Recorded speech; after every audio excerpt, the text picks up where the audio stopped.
प्यारे बच्चों, आज आपको छुट्टियां होने वाली हैं और आज आपको मैं एक पोइम सुनाऊंगा, इंग्लिश में भी उर्दू में भी।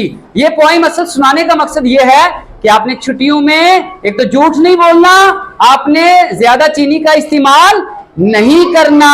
आप दांत खराब हो सकते हैं, आपकी सेहत खराब हो सकती है और आपके दांत को कीड़ा लग सकता है।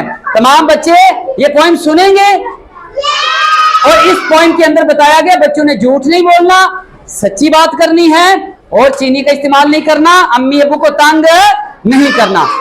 चलिए आप मिलकर इस पोइम को पढ़ते हैं। Johnny Johnny yes sir, Johnny Johnny yes sir, Johnny Johnny ji sir. अब उर्दू में भी Johnny Johnny ji sir, Johnny Johnny ji sir, Johnny Johnny ji sir. Eating sugar no sir, eating sugar no sir.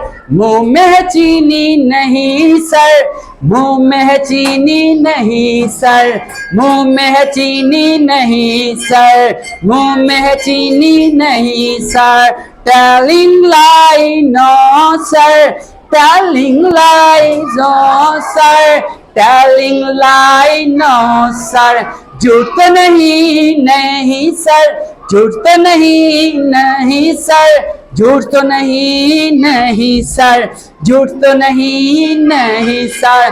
Open your mouth हा हा हा, open your mouth हा हा हा, open your mouth हा हा हा। मुंह जरा खोलो हा हा हा, मुंह जरा खोलो हा हा हा, मुंह जरा खोलो हा हा हा, मुंह जरा खोलो हा। हाँ, हमारे बच्चे चीनी का ज्यादा इस्तेमाल नहीं करते, तकरीबन सब बच्चों के दांत सलामत हैं। मेरी दुआ है अल्लाह पाक आपके दांत भी सलामत रखे, आपकी सेहत भी सलामत रखे, आपकी अम्मी अबू को सलामत रखे, आपके असातिज़ा को सलामत रखे, आफियत वाली लंबी जिंदगी अता फरमाए, आमीन।